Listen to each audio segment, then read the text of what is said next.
Bonjour à tous et bonne année, j'espère que tout le monde va bien, j'espère que tout le monde est en sécurité et en santé. Aujourd'hui, je vais vous parler de Tout comme des tortues de Marie-Christine Chartier. C'est le deuxième livre qu'elle a écrit. Ça fait pas partie d'une série, mais c'est le deuxième roman qu'elle a écrit dans sa série de livres contemporains. Direct en partant, je veux dire que ce livre-là, je l'ai complètement adoré.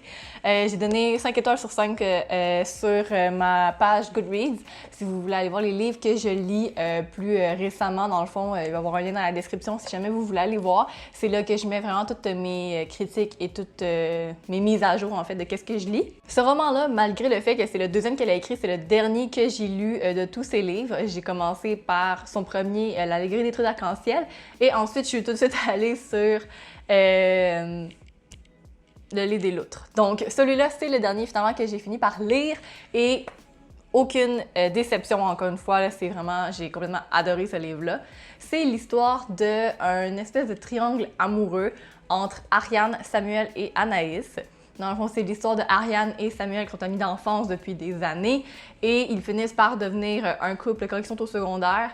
Des événements font en sorte qu'ils se séparent. Ariane fuit en Amérique du Sud pour échapper à tout le drame qui se passe par la suite. Et Samuel finit par se trouver une blonde qui s'appelle Anaïs. Le début de l'histoire commence lorsque Ariane décide de revenir au Québec après 1 an et demi d'être partie en Amérique du Sud. Donc évidemment, ça crée pas des problèmes, mais ça fait ramener des anciennes émotions à Samuel et aussi Anaïs qui, même si elle l'avait jamais rencontré, elle savait c'était qui Ariane et qu'est-ce qu'elle représentait pour Samuel. En gros, c'est pas mal ça l'histoire. Ça débute dès que Ariane revient au Québec et on a les 3 points de vue des 3 personnages principaux. Donc on a le point de vue de Ariane, Samuel et Anaïs, ce que j'ai trouvé vraiment intéressant parce que c'est tout le temps difficile de pas prendre un côté quand il y a un triangle amoureux. Tu vas tout le temps vouloir une personne de plus que l'autre, de terminer, dans ce cas-ci, avec le gars. Dans ce cas-ci, c'est vraiment difficile.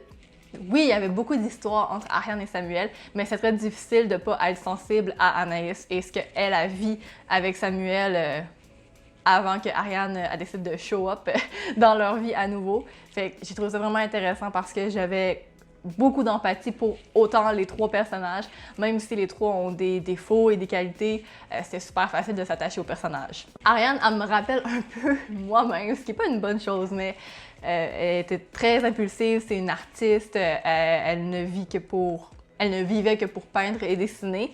Quand elle s'est enfuie en Amérique du Sud, c'est vraiment pour échapper à ses problèmes. Avec une rupture comme qu'elle a vécue, ça m'étonnerait pas que je fasse la même chose. Donc, j'ai trouvé ça un peu drôle de me rendre compte que je suis un petit peu comme Ariane dans des situations comme ça. Samuel, c'est vraiment intéressant d'avoir son point de vue sur son histoire parce qu'il n'a pas vécu dans une famille qui a été très aimante et présente pour lui. Et donc, quand il était en ami avec Ariane et son frère, ben, c'était vraiment une bouffée de santé, fraîcheur, une bouffée de fraîcheur.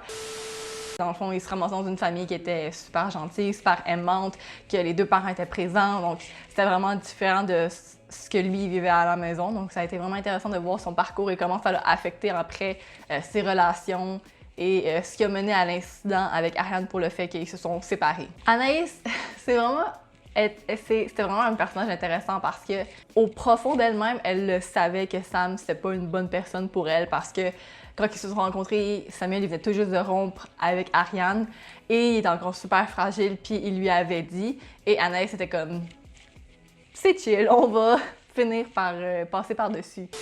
Au début de l'histoire, leur relation est déjà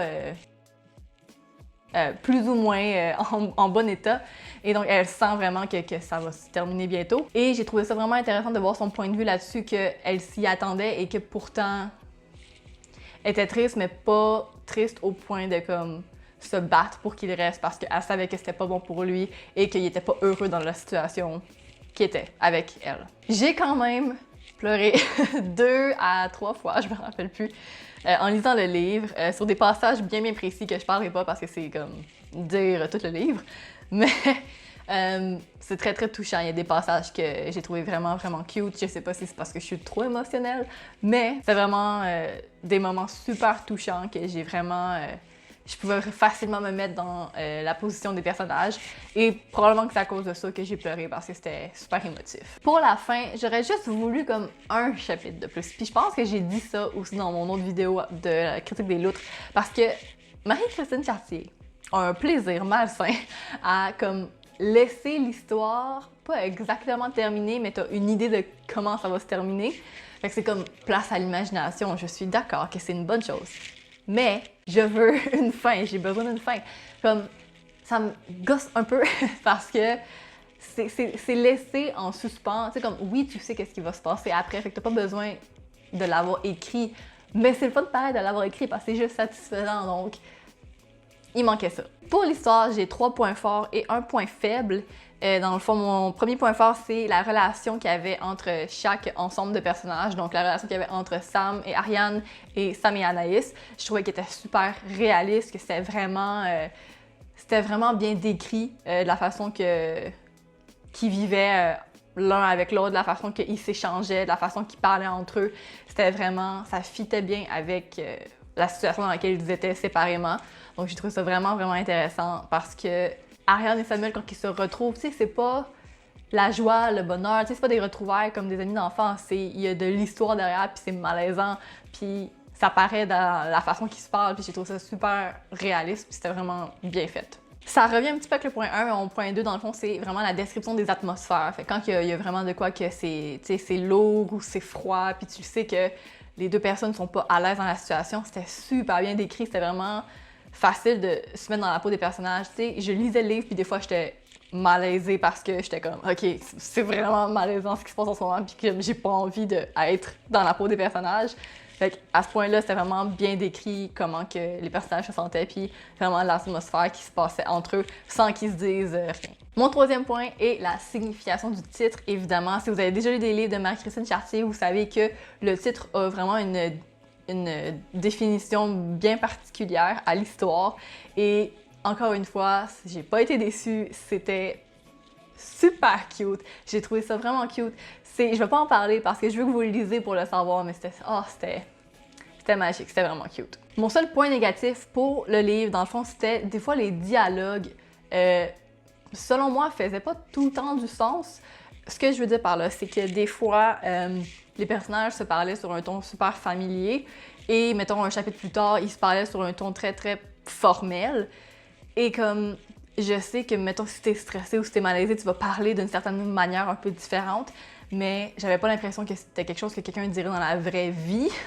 Je sais pas pourquoi, mais on est au Québec, on parle de façon un peu bizarre des fois, mais juste des mots de ça puis cela. Quand on écrit cela, c'est comme très très formel, mais tu vas jamais entendre quelqu'un dire comme cela est beau. Tu sais, tu vas dire ça c'est beau. Juste des petits trucs comme ça où est-ce que ça se lit bien, mais quand tu viens pour le dire à voix haute, ça fonctionne juste pas. En conclusion, je recommande le livre à tout le monde. Tout le monde devrait lire ça parce que c'est super bon. Mais je recommande ce livre-là particulièrement aux personnes qui aiment des histoires d'amour qui sont très très réalistes et qui peuvent être très douloureuses à lire. Des situations où est-ce qu'il y a un gros passé et il y a une histoire derrière et c'est pas tout. C'est pas juste beau, puis rose, puis arc-en-ciel. C'est pas ça une relation. Il y a des chicanes, il y a des trucs qui se passent qui font en sorte que c'est beaucoup plus difficile. Si vous aimez ces genres d'histoires-là où est-ce que c'est très très réaliste, je vous le recommande absolument. Si vous n'êtes pas le genre de personne à vous mettre d'un côté ou de l'autre lors d'une dispute ou lors d'un argument qui essaie tout le temps de comprendre les deux côtés, je recommande ce livre totalement parce que c'est exactement ça que l'histoire essaie de faire. Et évidemment, si vous avez aimé les autres livres de Marie-Christine Chartier, évidemment, vous allez aimer celui-là à 300%. Aucun doute là-dessus. Alors, c'était tout ce que j'avais pour vous aujourd'hui. J'espère vraiment que vous avez aimé. Dites-moi dans les commentaires si vous avez lu le livre ou si vous avez l'intention de le lire.